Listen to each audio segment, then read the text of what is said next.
Hello, everyone! When fans of The Cosby Show learned that Michelle Thomas, the bright, warm, and endlessly talented actress who played Justine Phillips, Theo Huxtable's on-and-off girlfriend, had passed away at the painfully young age of 30, the news sent shockwaves through the entertainment world, not only because she was so young and full of promise, but also because her death was followed by a question that has lingered for decades. Why didn't the entire Cosby Show cast attend her funeral?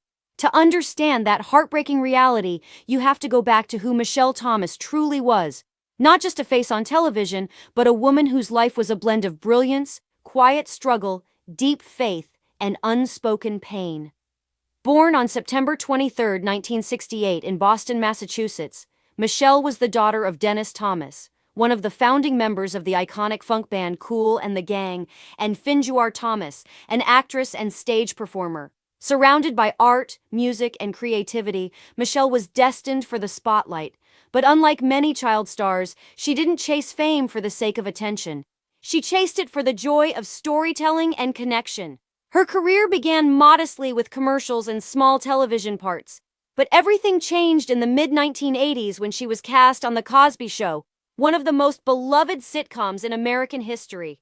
Her character, Justine Phillips, brought warmth, humor, and relatability to the show's later seasons, playing opposite Malcolm Jamal Warner as Theo's intelligent, loyal, and sometimes stubborn girlfriend. Fans adored their chemistry, both on and off the screen, and many assumed the two were more than just colleagues.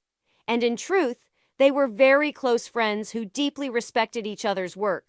For Michelle, The Cosby Show wasn't just a job, it was a family. The cast was tight-knit, bound by years of shared success and the mentorship of Bill Cosby, who, at that time, was still seen as a paternal figure in Hollywood. But as her career began to rise, tragedy struck in ways no one could have imagined.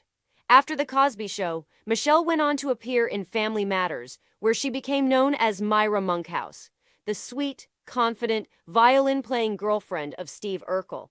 Her portrayal was adored, and it elevated her to a new level of stardom. She was funny, charming, and graceful, often stealing scenes with her expressive eyes and natural comedic timing. Yet even as she brought joy to millions, Michelle was quietly fighting a battle that would soon claim her life. In 1997, she was diagnosed with a rare form of stomach cancer, a condition that progressed quickly and aggressively. Those closest to her described her as brave, spiritual, and determined to live her life with purpose despite the pain. She underwent surgery to remove a tumor, but complications followed, and her health declined rapidly in the months that came after. Throughout it all, she remained private, choosing to shield her suffering from the public eye. When news of her illness began to circulate, her friends and former co-stars were devastated. Malcolm Jamal Warner, who had remained one of her closest companions long after The Cosby Show ended, reportedly stayed by her side in her final days. Many accounts say he visited her in the hospital regularly, offering comfort, prayers, and companionship, refusing to leave her alone as she fought for her life. On December 22, 1998, just days before Christmas, Michelle Thomas passed away at Memorial Sloan Kettering Cancer Center in New York City, surrounded by her family and loved ones. The news was met with heartbreak and disbelief across Hollywood. She was gone far too soon, leaving behind a legacy of laughter and kindness that would never fade. Her funeral was held shortly thereafter, and this is where the story becomes both tragic and misunderstood. Many fans, upon realizing that not all of The Cosby Show's main cast members were present, began to speculate about rifts, neglect, or hidden tensions within the once close group. But the truth, as with most things in Hollywood, was more complicated and deeply human. At the time of Michelle's passing, the entertainment industry was scattered, with the cast members all moving on to different projects, living in different states, and navigating their own personal challenges. Felicia Rashad was heavily involved in theater productions. Keshia Knight Pulliam was in college. Tempest Bledsoe was transitioning into adulthood and pursuing new creative paths. Lisa Bonet had retreated from the spotlight almost entirely. And Bill Cosby himself was dealing with his own legal and personal matters that, even at that time, had begun to cloud his public image. Many of them wanted to attend but were either unaware of the exact funeral arrangements, were out of state during the holidays, or were asked by the family to respect the intimate, private nature of the service. Michelle's family chose to hold a small, quiet ceremony rather than a public memorial. In keeping with her humble and private personality, She was a deeply spiritual person, and her mother, Finjuar, later shared that Michelle didn't want her death to be a media event. She didn't want cameras. She didn't want attention. She wanted peace, her mother said in an interview years later. As a result, many of her industry friends paid their respects privately, sending flowers, condolences, and letters of love instead of attending in person. Malcolm Jamal Warner, however, was there, broken-hearted, reportedly struggling to hold back tears as the ceremony honored his dear friend. He was said to be devastated beyond words, and those close to him said her death left a scar he carried for years. Another reason many cast members weren't seen publicly at the funeral was due to media intrusion. By 1998, tabloids were already spinning sensational headlines about the Cosby Show stars and their personal lives, and the Thomas family did not want Michelle's final goodbye overshadowed by paparazzi or speculation. The family's spokesperson requested privacy and even discouraged some high-profile attendees out of fear that their presence would attract unwanted attention. "It wasn't about who didn't come," one family friend said later. "It was about Michelle's wish to rest in peace without the circus." Behind closed doors, however, the love was abundant. Many former co-stars reached out to the family, sent heartfelt tributes, and attended smaller private memorials later held in Los Angeles and New York. Malcolm Jamal Warner, in particular, has spoken over the years about how her passing changed him. In several interviews, he described Michelle as one of the purest souls he ever knew, and hinted that their bond was more profound than the public realized. Some say they were once romantically involved. Others believe their friendship was simply spiritual and deep.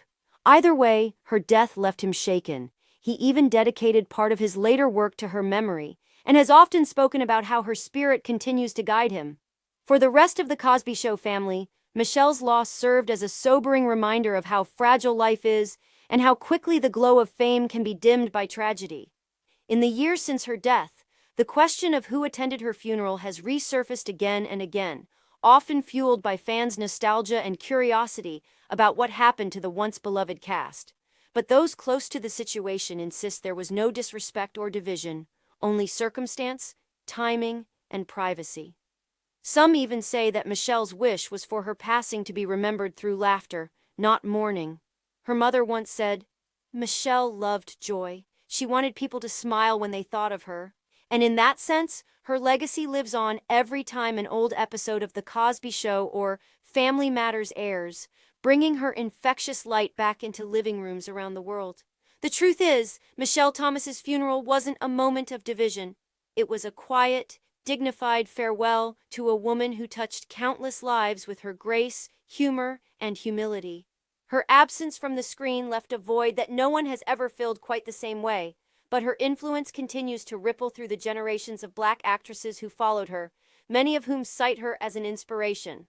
The cast of The Cosby Show may not have all stood together at her graveside that day, but their love for her was, and still is, undeniable.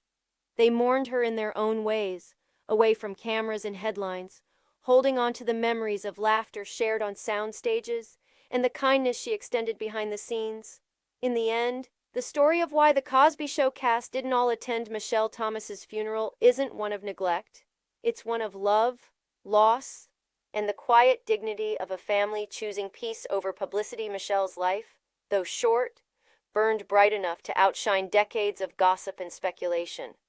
And for those who knew her best, the real tribute isn't in who showed up to say goodbye. It's in how they've kept her memory alive through their words, their work, and the deep, enduring affection they still carry for the beautiful soul the world came to know as Justine Phillips. Thanks for watching.